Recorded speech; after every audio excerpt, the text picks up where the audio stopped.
South ఇండియాలోనే అతి తక్కువ ధరలకే రత్నాలందించే ఏకైక సంస్థ 6JVR. మళ్ళీ జగనే వస్తే 3 రాజధానులకు వెళ్ళిపోతాడు. Telugu Desam party hands up. నేను జగన్మోహన్ రెడ్డి గారి దగ్గరికి వెళ్ళి ఆ సందర్భంలోనే వెళ్తా, ఆయన అపాయింట్మెంట్ తీసుకుని వెళ్తా, ఆయన కలవనన్నా రిక్వెస్ట్ చేసేనే వెళ్తా. మీరు 3 రాజధానులు పెట్టుకున్నారు, కానీ అమరావతి రైతులకు మాత్రం అన్యాయం చేయొద్దండి. వాళ్ళ కోసం వెళ్తా హార్ట్ఫుల్గా చెప్తున్నా. అమరావతి రైతులకు అన్యాయం చేయొద్దండి. ఆల్రెడీ చంద్రబాబు నాయుడిని నమ్మి తెలుగుదేశం పార్టీకి ప్రభుత్వంలో భూములు ఇచ్చిన వాళ్ళు ఈరోజు 10 సంవత్సరాల నుంచి నష్టపోయారు. అట్లీస్ట్ మీరు 3 రాజధానులు పెట్టుకుంటే నేను ఆపలేను, తెలుగుదేశం ఆపలేదు. ఎందుకంటే ఆయనకి మెజార్టీ వచ్చి ముఖ్యమంత్రి అయిపోతే ఎవరు చేయలేదు, లీగల్గా కూడా ఆపలేము. ప్రజల డిసిషన్ కాబట్టి అట్లీస్ట్ ప్రజలకన్నా మంచి చేయండి, అమరావతి రైతులకు న్యాయం చేయొద్దు. జర్నలిస్ట్ గా అమరావతి రైతులకి అన్యాయం చేయొద్దు, ప్రభుత్వంగా డెఫినెట్ గా మీరు అన్యాయం చేయొద్దు. ఎందుకంటే నష్టపోయిన దానికి ప్రాపర్ నష్టపరిహారం ఇవ్వండి. మీరు అలా చేసుకుంటారు చేసుకోండి, మేము మాట్లాడాలి. ఇంకా అవసరమైతే కొంచెం లిబరల్ గానే వాళ్ళకి రైతులు కాబట్టి. లిబరల్ గా కాదు సార్, 10 రూపాయలు ఇవ్వాల్సిన చోట 20 రూపాయలు ఇవ్వాలి. ఎందుకంటే రైతుకే కదా ఇచ్చేది, తప్పే రైతు ఎడవకూడదు కదా. సో ఆ ఒక్క విషయంలో నేను జగన్మోహన్ రెడ్డి గారిని కలుస్తా, ఇంకొక విషయంలో కూడా కలుస్తా. బాబు, మీ హయాంలో చాలా దారుణాలు జరిగినాయి మా వ్యవస్థల మీద, మా కమ్యూనిటీస్ మీద. దయచేసి ఈ 5 సంవత్సరాల్లో, రాబోయే 5 సంవత్సరాల్లో ఈ వర్గాల మీద దాడులు జరగకుండా ఒక కమిషన్ ఏదైనా వేయండి, ఒక కమిటీ ఏదైనా వేయండి, హై లెవెల్ కమిటీ. ఈ వర్గాలను ఎలా ప్రొటెక్ట్ చేయాలో ఆ హై లెవెల్ కమిటీ వేసి దాని రికమెండేషన్ ద్వారా మాకు ఏమన్నా ప్రొటెక్షన్ ఇప్పించండి మా బిడ్డలకి. ఇవి 2 మాత్రం నా డిమాండ్లు ఉంటాయి.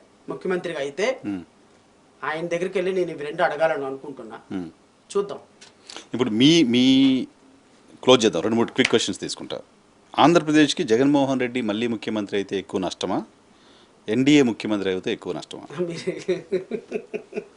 మీరు ఒక రాజకీయ పార్టీ అధ్యక్షుడిని ప్రశ్న అంటే నేను ఎందుకు అడుగుతున్నా అంటే, మీ రాజకీయ party you are very honest కనపడుతున్నారు. నేను ఈ ఎలక్షన్లో అటెంప్ట్ మాత్రమే చేస్తున్నాను, అటెన్షన్ మాత్రమే డ్రా చేస్తున్నాను అన్నారు కాబట్టి నేను ఈ క్వశ్చన్ అడుగుతున్నాను. నిజానికి అడగకూడదు పొలిటికల్ పార్టీని క్వశ్చన్. నరసింహరావు గారు, నేను ఏం ఆలోచిస్తున్నానంటే, గుడ్డి కంటే మెల్ల బెటర్. గుడ్డేది మెల్లేది? గుడ్డి ఎన్డీఏ, మెల్ల జగన్. సో బీజేపీ అంత ప్రమాదమా మళ్ళీ ఆంధ్రప్రదేశ్లో వస్తే? అంటే నేను కొద్ది లాంగ్ రన్లో ఆలోచిస్తున్నాను సార్. అంటే బీజేపీ అనేది ఒక 10 తలల పాము లాంటి పార్టీ.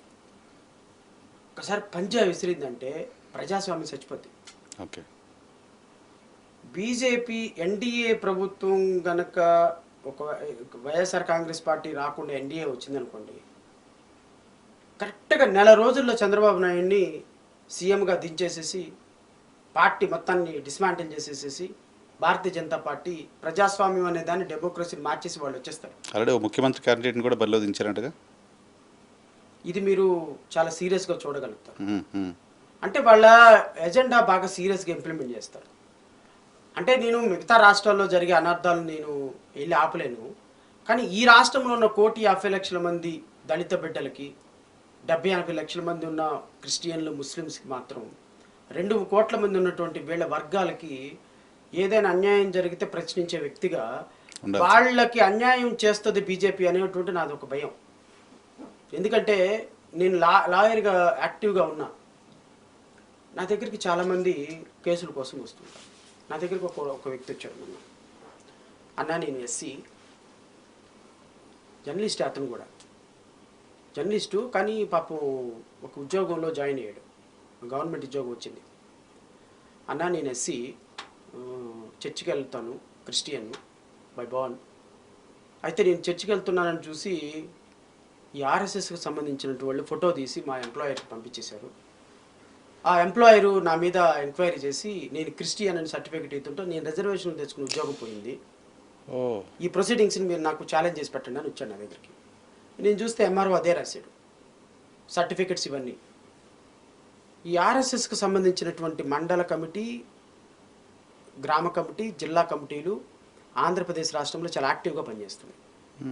ఇప్పుడు యాజ్ ఆన్ టుడే ఒక హిందూ మాల మాదిగ్గా ఉన్నటువంటి ఒక ఎస్సీ నార్మల్గా ఇక్కడ డచ్ వాళ్ళు ఆంధ్రప్రదేశ్లో కొన్ని ఉన్న కారణంగా చర్చిల సంస్కృతి ఎక్కువ. అవును. ఇప్పుడు నేనున్నాను ఎస్సీ, కానీ మా చిన్నతనం నుంచి మేము చర్చికే వెళ్తాం. అంటే దేవుణ్ణి నమ్ముతాం, కన్వర్ట్ అవ్వాల. క్రిస్టియన్ చాలా మంది కన్వర్ట్ అయిపోయారు. ఎవరైతే చర్చిలకు వెళ్తారో వీళ్ళందరి ఎంప్లాయీస్, వీళ్ళందరూ ఓసీ కమ్యూనిటీస్లో ఉన్నటువంటి వాళ్ళు, చర్చిలు నడిపేవాళ్ళు, ఎస్సీ కమ్యూనిటీలో ఉండే చర్చి వెళ్ళే వాళ్ళందరి మీద అప్లికేషన్లు పెట్టడం ఒక ప్రాసెస్ యుద్ధంలాగా జరుగుతుంది. ఈ యుద్ధంలాగా జరగటం వల్ల రాష్ట్రంలో పానిక్ అయిపోతున్నారు. అసలు చర్చికి వెళ్ళాలి అంటే బైబిల్ దాచిపెట్టుకొని పక్కన పెట్టుకొని బల్లెలు పెట్టుకొని బైబిల్కి వెళ్ళాల్సిన పరిస్థితి. సండే మదర్ ప్రామిస్ గా చెప్తున్నాను ఈ మాట, నేను అబద్ధం చెప్పటంలో. చర్చికి వెళ్ళాలి అంటే ఎవరైనా ఎంప్లాయీ బైబిల్ దాచిపెట్టుకొని ఎవడైనా ఫోటో తీస్తాడో అని భయపడి వెళ్ళాల్సి వస్తుంది. ఇది ఎందుకు వస్తుంది అంటే ఆర్ఎస్ఎస్ భావజాలం. బికాస్ లీగల్ గా దే ఆర్ వెరీ స్ట్రాంగ్. మీరు హైకోర్టులోకి వెళ్ళి చూడండి, ఎక్కడ చర్చి మన ఇళ్లలో కనుక ప్రేయర్ చేసుకుంటుంటే డిస్టర్బెన్స్ అని పక్కన వాళ్ళు హైకోర్టులో రిట్టేస్తున్నారు, అది పడగొట్టేస్తారు. అట్లా కొన్ని నాకు తెలిసి నేను ఒక 100 కేసులు హ్యాండిల్ చేస్తున్నాను. చర్చిలు పడగొట్టు అటు చర్చిలు అంటే మందిరాలు అదే ఇక్కడ జరగకూడదు లీగల్ గానే, మళ్ళీ వాళ్ళు ఇల్లీగల్ గా కాదు, లా పర్మిట్ చేస్తుంది.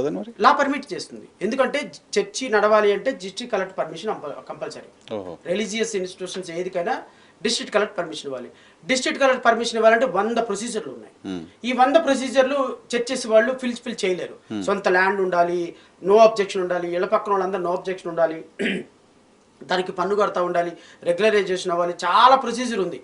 ఈ ప్రొసీజర్ అంతా కంప్లీట్ కాకుండా ఏం చేస్తారు, హోసన్న మందిరాన్ని పెట్టుకుంటారు, ఇంట్లో పాటలు పాడుకుంటూ ఉంటారు, ఓ 10 మందిని పిలిచి ప్రేయర్ చేసుకుంటూ ఉంటారు. ఈ పక్కన వాళ్ళు వెళ్ళి దీనికి ఆర్ఎస్ఎస్ వాళ్ళు వెళ్ళి దీనికి కంప్లైంట్ పెట్టడం, హైకోర్టు నుంచి రిట్ తీసుకురావడం, దాన్ని డెమాలిష్ చేయడం, దాన్ని రిమూవ్ చేయించడం అధికారుల చేత. ఇట్ ఈస్ లాలీ పర్మిసిబుల్. సో ఎన్డీఏ వస్తే ఈ ప్రమాదం ఎక్కువ ఉంది. ఇది భారతీయ జనతా పార్టీ చాలా సీరియస్ గా విశ్వ హిందూ పరిషత్ ద్వారా చేయిస్తుంది. ఎవ్రీ గ్రామంలో, ఎవ్రీ విలేజ్ లో. ఇది రేపొద్దున బాగా పెరిగిపోతే, విపరీతంగా ప్రజల్లోకి స్ప్రెడ్ అయిపోతే, రేపొద్దున ఈ కమ్యూనిటీస్ యొక్క ఇంట్రెస్ట్ని ఎవరు ప్రొటెక్ట్ చేస్తారు? తెలుగుదేశం చంద్రబాబు నాయుడు చేస్తాడా? పవన్ కళ్యాణ్ చేస్తాడా? నాకేం సంబంధం అయ్యా, భారతీయ జనతా పార్టీ నాకు అపాయింట్మెంట్ కూడా ఇవ్వటం లేదు అని చెప్పిన పవన్ కళ్యాణ్ ఈ 2 కోట్ల మంది ప్రజల వర్గాల యొక్క ప్రజల భవితవ్యాన్ని ఏం చేస్తాడు? నేను ఒక చర్చల ప్రాస్పెక్టివ్లోనే మాట్లాడతలేదు నరసింహరావు గారు. ప్రజాస్వామ్యాన్ని కూనీ చేయటం విషయంలో కానీ, లేకపోతే చర్చలకి మత సామరస్యాన్ని ఇచ్చే విషయంలో కానీ, లేకపోతే పొద్దున ఇంకోటి కూడా ప్రమాదం ఉంది. స్టీల్ ప్లాంట్ లాంటి దాన్ని కేవలం ఎలక్షన్ వరకే ఆపారు. రేపొద్దున ఎలక్షన్ అయిపోయి ఎన్డీఏ ప్రభుత్వంలోకి వచ్చేస్తే 5 నిమిషాలు అయిపోతుంది. 5 నిమిషాలు అయిపోతే రేపొద్దున చంద్రబాబు నాయుడు పవన్ కళ్యాణ్ ఆపగలరా? అపాయింట్మెంట్ ఇస్తారా? రాష్ట్రంలో ఈ విధమైనటువంటి ప్రెస్టేజ్ ఇన్స్టిట్యూషన్స్ ఆపగలరా? అంటే రాష్ట్రంలో నువ్వు డెవలప్మెంట్ చేయకపోగా రాష్ట్రంలో ఉన్న ఇన్స్టిట్యూషన్స్ తీసుకెళ్ళి అంబానీకి అమ్మేసేసి ఇక్కడ ఉన్నటువంటి ఎస్సీ ఎస్టీ క్రిస్టియన్ ముస్లిమ్స్ యొక్క భవితవ్యాన్ని తొంగలో తొక్కేసి రాష్ట్రంలో డెవలప్మెంట్ చేయకుండా for what purpose you are inviting BJP into our Andhra politics? ఈ పాలిటిక్స్ జరిగే కంటే జగన్మోహన్ రెడ్డి లాంటి డిస్ట్రక్షన్ చేసేటువంటి వ్యక్తిని ఇంకొంతకాలం భరించవచ్చు. So if not BJP with TDP acceptable. అప్పుడు బాబు గారు జగన్ గారి కంటే better, far better. Because Chandrababu Naidu దగ్గర ఇప్పుడు భారతీయ జనతా పార్టీతో కూడా చంద్రబాబు నాయుడు దగ్గర ఆప్షన్ లేదు, పవర్ లేదు. బికాస్ బాగా ఖచ్చితంగా నేను నారా చంద్రబాబు నాయుడు గారి విషయంలో, నారా లోకేష్ విషయంలో నేను ఆయన్ని విమర్శిస్తాను, కానీ నారా చంద్రబాబు నాయుడు విషయంలో పర్సనల్గా అడ్మినిస్ట్రేటర్ అనే విషయంలో మాత్రం నాకు ఆయన చాలా ఇన్స్పిరేషన్. కష్టపడతాడు. కొన్ని తప్పులు ఉన్నాయి, కొన్ని తప్పులు ఉన్నంత మాత్రాన నాలో తప్పులు లేవా? అన్నీ ఉంటాయి, అన్నీ కరెక్ట్ ఉంటాయి. కానీ చంద్రబాబు నాయుడు విషయంలో కొంత అడ్మినిస్ట్రేటర్గా రాష్ట్రం పట్ల కొంత కమిట్మెంట్ ఉంది. హైదరాబాద్ లాంటి సిటీస్ని, విజయవాడ లాంటి సిటీస్ చేస్తున్నారు. కానీ ఈ పక్కన ఉన్న క్వార్టరీ ఉందే, వీళ్ళు చేయనిరు. ఇప్పుడు నాయకుడు అనేవాడు సెల్ఫ్ రెస్పెక్ట్తో ఉండాలి. నరసింహరావు నేను ఒక మాట చెప్పి ముగిస్తాను. నారాయణ ఎక్కడున్నాడు 5 సంవత్సరాలు? కట్టా శ్రీనివాసరావు ఎక్కడున్నాడు? పత్తిపాటి పుల్లారావు ఎక్కడున్నాడు? వీళ్ళందరూ రాష్ట్రంలో ఎక్కడున్నారు సార్?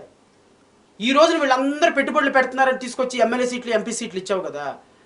ఒక ప్రతిపక్షంలో ఉండి పనిచేయరు ఇలాంటి వాళ్ళందరూ రేపొద్దున అధికారం రాగానే వీళ్ళందరూ కూడా బెల్లం చుట్టూ ఏకలాగా చేరి మళ్ళీ రాష్ట్రాన్ని స్క్వీజ్ చేస్తారు బ్లడ్ని. సో నేను నారా లోకేష్ భారతీయ జనతా పార్టీ లేని చంద్రబాబు నాయుడిని యాక్సెప్ట్ చేస్తాను. నారా లోకేష్ భారతీయ జనతా పార్టీ లేని, సో ఇంపాసిబుల్ కాబట్టి యాక్సెప్ట్ చేస్తున్నా. పాసిబుల్ అయితే నేను యాక్సెప్ట్ చేయను, ఇంపాసిబుల్ కాబట్టి. నారా లోకేష్, చంద్రబాబు నాయుడు, పవన్ కళ్యాణ్ లేని, నారా లోకేష్, పవన్ కళ్యాణ్, భారతీయ జనతా పార్టీ లేని చంద్రబాబు నాయుడు పరిపాలన నేను యాక్సెప్ట్ చేస్తాను వ్యక్తిగతంగా. లేదు, ఇఫ్ నాట్ వీళ్ళు ముగ్గురు కలిశారు అంటే జగన్మోహన్ రెడ్డిని యాక్సెప్ట్ చేస్తాను. Okay, got clarity. అంతే. ఓకే.